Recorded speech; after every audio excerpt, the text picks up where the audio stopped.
I want to find the curviest road possible and just go back and forth on it all day.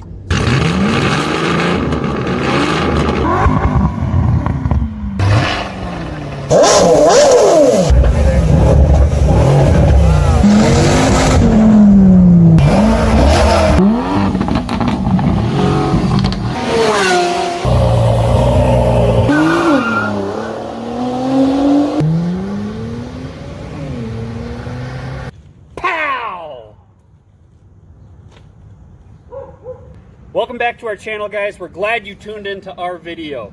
Today we're going to be talking about more or less the reliability of the Alfa Romeo. Is this a vehicle you should purchase? What you need to know about it? We're not going to beat a dead horse with this car with all the other reviews out there.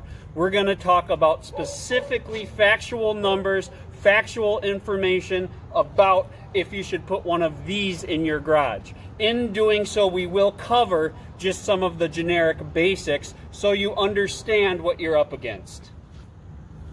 This car was a massive flop from Alfa Romeo, unfortunately, and today, in depth, we will be talking about what some of those reasons could be and if you should put this massive flop in your garage, just like Todd said. Like, subscribe, get ready to check out this Giulia. Guys, know that the Alfa Romeo Giulia, the Giulia name, is not new to Alfa Romeo. Back in 1962, all the way through 1978, Alfa Romeo produced a Giulia. It was known for being a lightweight sedan with a bigger motor, a fun sports sedan. They are true to their heritage, they are true to their name, they're true with their design features. There's a lot of good about this car, there really is. From 1995 till 2015, there were really no Alfa Romeos in the United States except for about 100. The first Alfa Romeo to even reach the United States was the Alfa Romeo 4C, which was a car that you guys probably have heard of. So from 1933 to 1986, the Italian government actually owned Alfa Romeo. In 1986, Fiat purchased this here Alfa Romeo, the company as itself. In 2014, Fiat purchased Chrysler, to which we now know today as FCA. Those are fun facts, but here's why they're fun facts.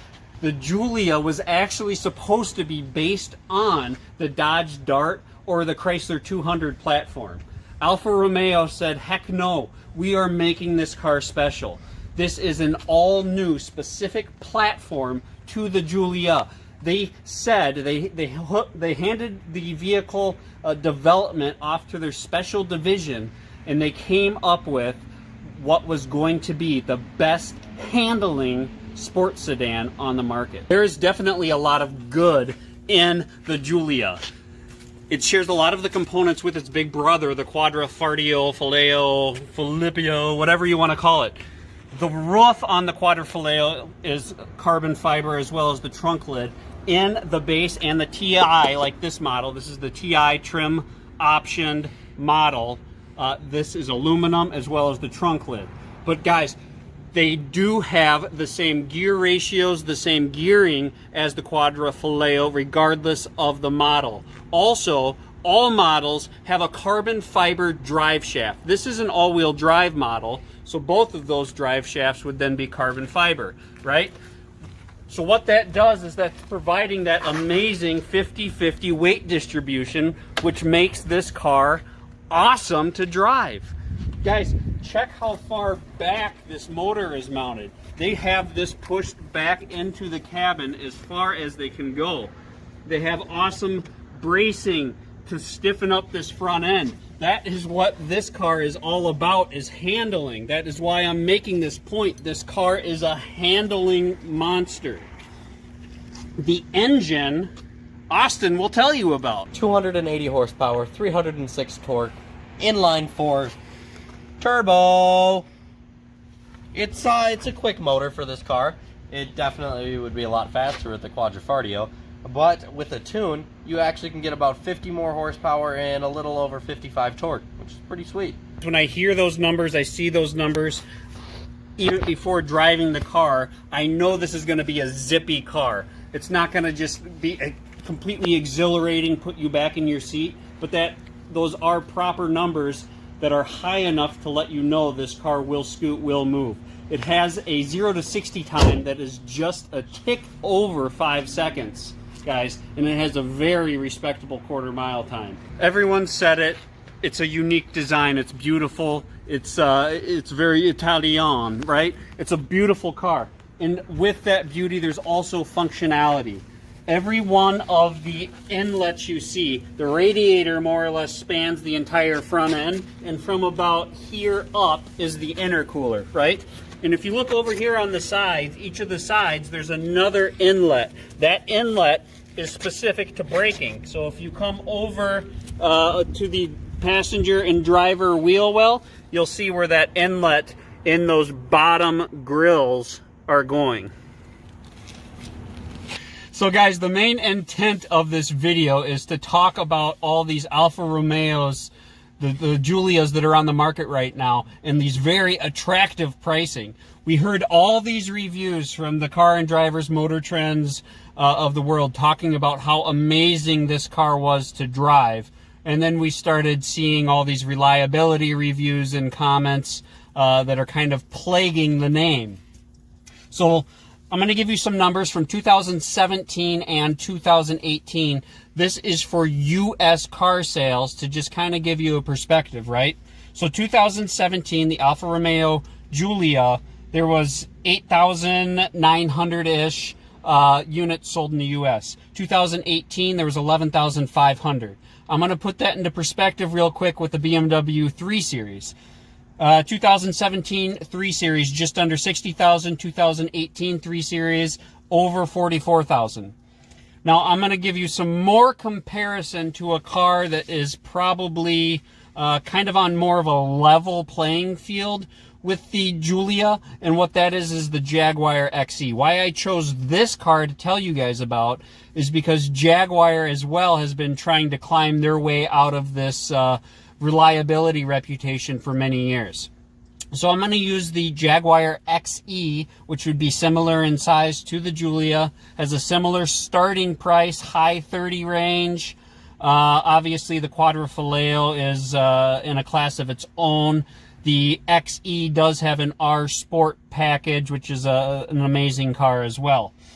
So guys, again, the Giulia 2017, 8,900. The Jaguar Xe 2017, 9,200 units. So we are just within a couple hundred units of how many were sold in the U.S. 2018, the Jaguar actually went down and the Giulia went up.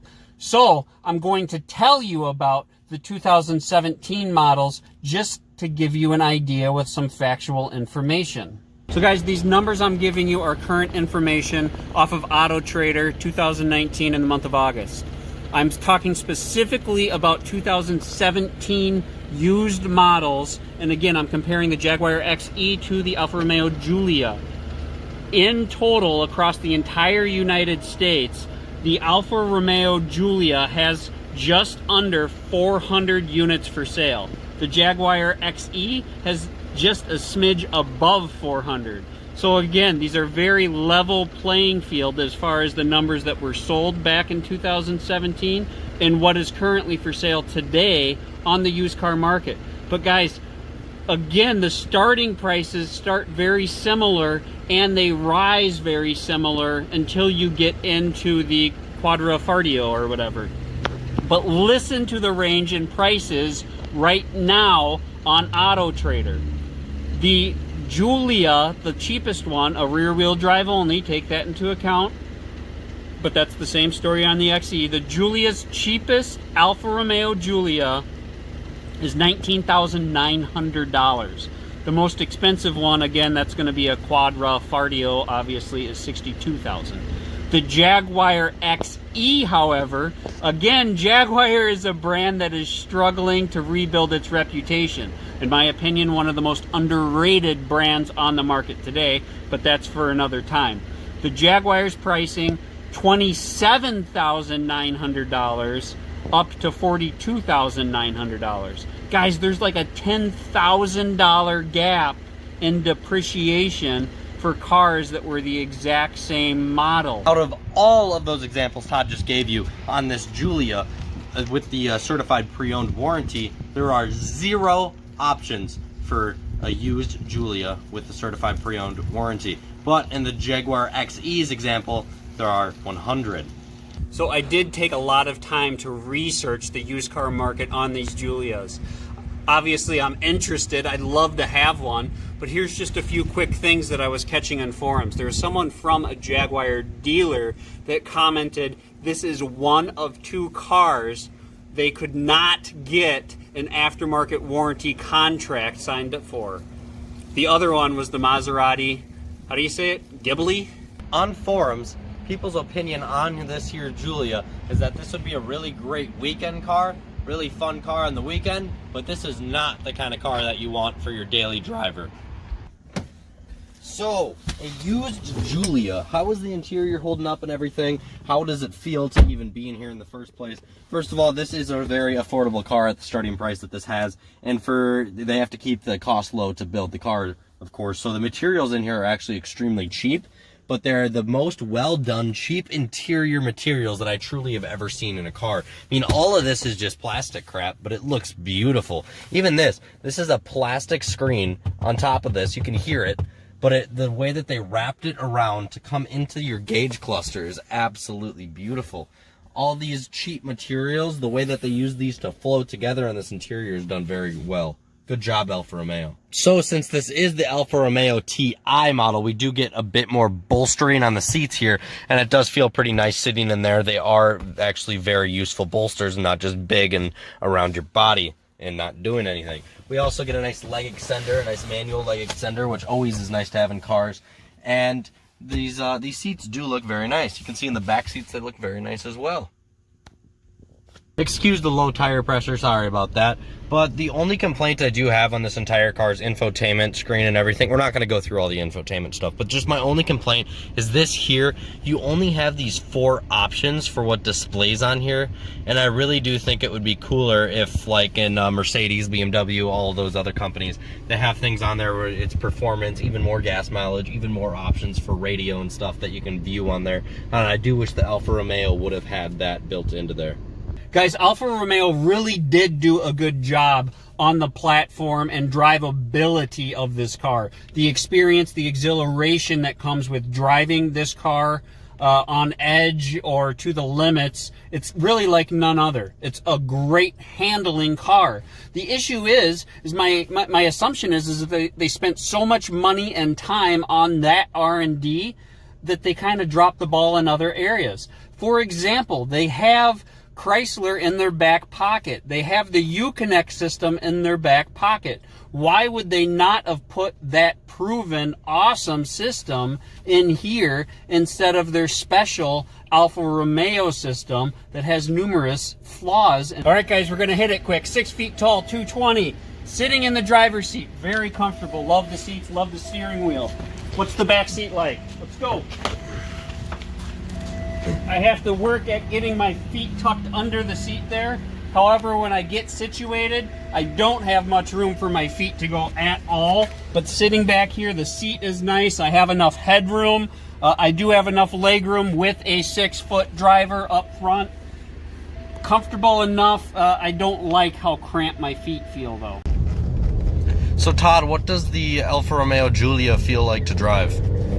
So it is a fun car to drive. It's definitely lacking luster in some areas, in my opinion. I would obviously fully intend that the quad would be a completely different experience. This is fun, though. You can feel that 50-50 weight distribution. It's got enough turbo to pick you up and get you moving.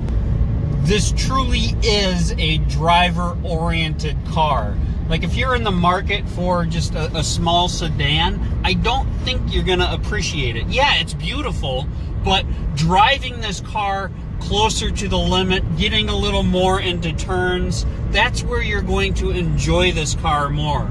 Guys, but we keep coming back to that reliability, and we're gonna talk about it time and time again throughout this video. It's a hurdle that, it's a complete roll of the dice. If it's a hurdle that you can overcome, this is a great car, guys. It's unique. There's not many of them on the road. I was so intrigued by the major discounts coming from the dealers that I did go check out the Stelvio to replace my wife's GLC 43. Now guys, that's not a good comparison. That's not what my point is here.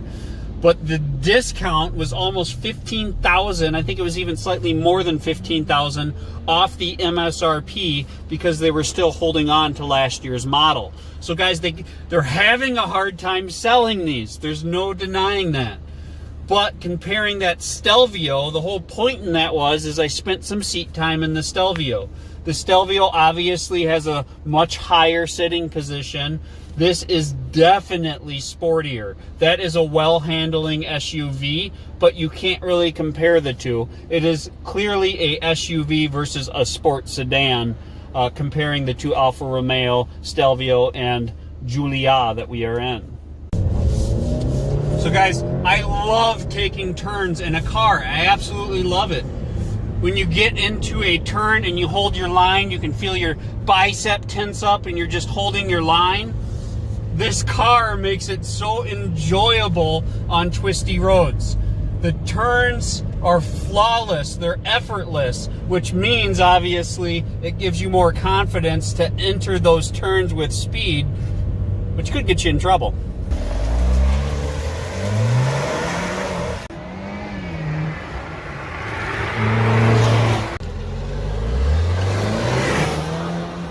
So guys, I still love this car. I think there's so many people rooting for Alfa Romeo and the Giulia to do well. Like no one wants them to fail. It is such a fun car to drive at higher RPMs and through a turny road, a twisty road, that you really can't duplicate the feel. At least no one else has been able to yet.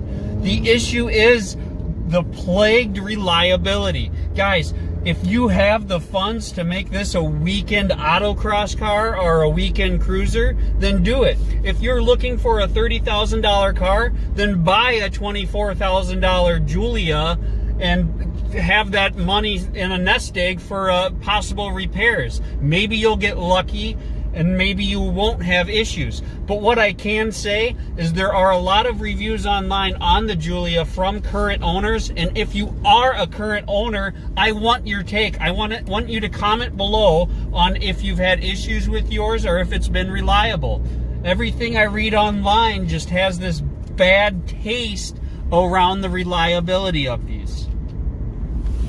I really do like the look of this car from the outside and the inside. The handling is beyond. I'm just absolutely amazed at the handling of this car. It's a 4-seater saloon car, and the handling is just beyond belief. It's wonderful. Good job, Alfa Romeo. You guys did a great job designing this car. Great job doing a lot of things in this car. Unfortunately, you guys didn't put enough time into the R&D of this car, so there is those flaws. But this is a wonderful car. Great job, you guys. I really do enjoy it. Now, I'd like to give a thank you to Fury Motors as well. These guys is a great place to buy a car from. And as you can tell, they let us use this Alfa today. So thank you Fury Motors for the Giulia. Thank you Fury Motors for a lot that you guys do for us, and thank you guys for watching. Please subscribe, please like, and comment down below what your guys' take on the Giulia is. Have a great day. Bye guys.